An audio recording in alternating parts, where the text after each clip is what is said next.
Hey, this Saturday at the Ulysses S. Grant National Historic Site, which is 7400 Grant Road, it's a great resource for those who are history buffs. This Saturday, our next guest is going to be there. Robert Patton has written a brand new book called Hell Before Breakfast, a story about America's first war correspondents. Good morning, Robert Patton, and welcome Big 550 KTRS here in St. Louis. Good morning to you, McGraw. Thanks for having me. We'll look forward to this event on Saturday. Talk about the book for a moment, Hell Before Breakfast. Who thought that a book about war correspondence in the second half of the 19th century would be interesting? Well, you know, even I might have been skeptical, but once I happened on these characters that, frankly, I don't think anyone's heard of, these young war reporters that sort of got blooded and made their bones in the Civil War, ran off to Europe in the 20 years afterward and covered some really terrible conflicts that probably a lot of Americans haven't heard of, but they were really important in setting the stage for World War I. And they created that idea that we all have, I think, of war correspondence as kind of dashing and daring and maybe even sort of doomed. So how did you come across this story of these young guns? Do you know what? Sitting in my office after my last book, which was about Revolutionary War privateers, and said, what'll I do next? And whatever it was going to be about people first. And then I pulled a book off my shelf of old war correspondence snippets. And there was one about an atrocity, frankly, in Bulgaria committed by Turkish militia against Bulgarian Christians. Sounded like ugly stuff maybe, but the story was broken by an Ohio-born reporter, if you could believe it. And I said, I got to find out more about this guy. And from there blossomed this whole sort of group portrait of these just amazing people, men and women, that covered these events. Take us back, Robert. The book is called Hell Before Breakfast. Take us back to the time and a time unlike any other in American history. We were an emerging country, but I guess media being what it was, that allowed them the space and the time to do it? You know, you're hitting on a really interesting point, because what happened in the Civil War, of course, the reports from the battlefield, which were highly competitive as far as getting them back to largely the New York papers, that drove circulation, and editors and owners loved that. Well, after the war, even though America, as you say, was going through this big post-war boom, the Gilded Age, the Industrial Revolution, circulation began to dip a little, and these editors were scratching their heads and said, what are we going to do? And then in 1866, 1 year after the war, the transatlantic cable is laid. So now news from Europe can come in minutes rather than weeks. It had come by ship before that. These guys sent these reporters, these veteran Civil War reporters, still young men in their 20s, to Europe and said, go find some exciting tales and get them back here. And that's what they did. So they went and they reported on the Franco-Prussian War. Yeah, that was really the first big one that they got involved with, and that was in 1870 to 71. And again, the reporters were complete rookies as far as European affairs. In fact, they said to us it was more like Sparta and Athens fighting. It seemed so remote. But they got educated quickly. They knew what they were doing as far as getting to the front, getting the interviews, getting the impressions down, and of course writing it fast and getting it now to New York in minutes because they had the cable to do it. And the American public liked reading about the Franco-Prussian War? They liked reading about it because they were written, the dispatches, very excitingly. The reporters were not shy. They put themselves at center stage. I did this. I got shot at. My friend got wounded. I was the one that saw the great moment of the battle when one flag fell and one was flown. So the readers it was almost like Saturday serials. Remember the old movies that we read about in the 30s? And they'd pick up the story a couple of days later, and the reporter said, well, when I last left you, I was being shot at on this ridge, and here I am alive, but barely. Let's catch you up to speed. And the readers followed it. The newspapers, as you mentioned, of the 1860s and 70s and 80s, is very different than newspapers of today. But what about the journalism? Did they get the story right, and do we even know if they got it right? Because they were our only source. Again, that question, and you're a journalist, you know the story. Is objectivity even really possible? And to some extent, it was a problem, because if one particular reporter saw one army sort of slaughter the innocents of the other, or maybe kill prisoners or something dreadful, they'd be biased against that particular army. And that would affect their reporting, for what they saw. And another reporter might have seen it from the other side, and so they'd be Americans. They wouldn't really have a horse in the race, but they would cover it from what they had seen and how their emotions had been affected. So yeah, was it always objective? Probably not. But when you put them together, a reporter for, say, the New York Tribune and a different one for the New York Herald, between the two, you get something like the truth. And again, it was exciting and it was very human, because ultimately these guys learned that war wasn't a romantic game. The book is called Hell Before Breakfast, and it's a story about America's first war correspondents. Robert Patton, our guest, is he's going to be Saturday night at the Ulysses S. Grant Historical Society for a book signing and a book reading. Who is Henry Villard? Henry Villard was actually a Civil War reporter that worked for the New York Tribune, beginning with the Herald. He later went on to become a huge financier and bought a stake in Thomas Edison's GE and whatnot.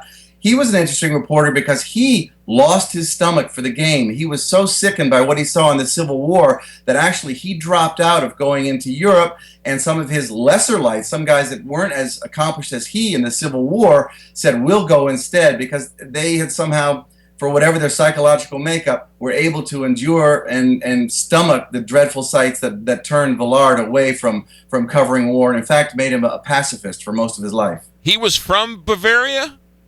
He was born in Germany and came here and was working really as a German English speaking freelancer in New York, then was picked up by the Herald, didn't like the Herald's politics, which were sort of anti-Lincoln, and moved over to the New York Tribune, which was pro-Lincoln and very anti-slavery. And as I say, a hugely accomplished later in life as a financier, but an interesting story in that he could not handle, and this is not a discredit, it's just how he could not handle, frankly, the gore and the slaughter that he had to see day after day. I've often thought this, Robert Patton, your book, Hell Before Breakfast, you're probably the perfect one to answer this question. Are the cable news outlets today like the newspapers were in the 1870s? Well, yes and no. The emphasis on speed and beating the other guy, does CNN want to get the story before Fox or MSNBC? Sure. And there's also that element of the political slant. We all know you can watch one cable station and get just a day's worth of bias in one direction against one party or one policy, and you can go to another station and see the same thing. Well, in those days, you could read the Tribune if you wanted to see something that was pro-Lincoln and anti-slavery, or you could read the Herald, which was, frankly, the more popular paper, which was anti-Lincoln and to some degree pro-slavery, at least before the Civil War. And so, again, there were biases out there, and readers picked the one they liked, and that's probably just the case as we have today in cable news. Okay, so you said it's like cable news in some ways, but not like it in other ways. Which way is it different than cable news today? Outside of the obvious that you have to have cable to get the news. Yeah, obviously, but I think that right now there's a little bit more criticism of one another that people can watch. People can say, there are enough outside observers that are saying, hey, this report on Fox was very biased, or this report from MSNBC was so biased on the other side. In other words, there are watchdogs that are out there, right. Whereas in those days, the watchdogs were the same people that were doing it. So an owner could report how his paper was doing it just right, and the others were all just scurrilous sons of bitches, to pardon my French. So that's how they spoke of one another. Was Mark Twain a war correspondent? He was a correspondent. He actually wrote for the New York Herald and for the New York Tribune, but he has a kind of a funny letter to one of my correspondents where he says, "Thank God you're on the battlefield and not me." He said, "My letter is probably being written to someone who's already dead, but better you than me," as Mark Twain said. So he did not follow war per se, but he was a correspondent for those papers. Now, you're going to speak at the Ulysses S. Grant Historical Society Saturday. He was president during some of this. How does Grant fit into all of this? Well, actually, that's a really good question, because Grant, one of the reporters that I cover, his name was John Russell Young. He then became managing editor of the New York Tribune. He was personal friends with Ulysses S. Grant, and after Grant left the White House and went on a 2-year tour of the world to sort of visit capitals as the former president, John Russell Young, this former war reporter and editor, traveled with him and wrote a 2-volume book about it. But the interesting thing is, part of that tour, at the end of a terrible war between Russia and Turkey that ended in 1878, Grant paid a visit to Constantinople, now Istanbul, and met with the very reporters that I covered for all the years beforehand and sat around and listened to them. Of course, they were starstruck. Here was this great general and this president, and he was very sympathetic. He saw the exhaustion in their eyes. He knew what they had seen in their battles, and he told Young afterward, everywhere you look, there are broken and pained and desolate men. And of course, he was thinking back of his own experience in the Civil War. Yeah, you also mentioned, Robert Patton, this is a must-read for history buffs. You also mentioned that you mentioned the Franco-Prussian War, you mentioned the Russo-Turkish War, that these are the seeds that are sown that start World War I. Take us through how all that works. Well, after the war between Russia and Turkey, which Russia did for a basically phony purpose of going to rescue these Christian villagers in Bulgaria, which was then part of the Ottoman Empire, part of Turkey, Russia used that as an excuse to go in and get Bulgaria. Well, after it won that war and it claimed Bulgaria, the rest of Europe got scared that Russia was getting too big. And so they started to carve out those alliances and set up sort of camps of one capital linking with another, Germany linking over with Austria, and Britain linking over with Russia. And those were the very alliances that when the Archduke was killed in Sarajevo 36 years later sparked World War I. So it very early begins to lay the groundwork, and in ways that I never knew, and I don't think readers who might pick this book up would have known without quite seeing it in this context. It's a great point, because there's a new sort of push to sort of look at World War I and how it got started. And when an Archduke is assassinated on the streets of Sarajevo, as you say, I've always sort of never really understood why that sparked the war, and it was more or less people were gearing up for something for the last 40 years. Exactly right. It was like a fuse. And when that happened, that was laid at the feet, that killing of Serbian rebels who were rebelling against Austria. So therefore, Austria made its move into Serbia.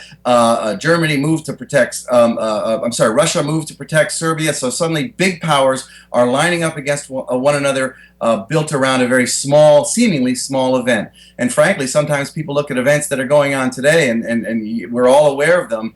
These terrible battles everywhere around our globe, as somehow, and I'm not by any means comparing it to 1914, sure, but one sees how these little waves can build to large sort of conflagrations that are hard to control. The book is called Hell Before Breakfast, America's First War Correspondents. Robert Patton going to be in St. Louis at the Ulysses S. Grant Historical Society on Saturday.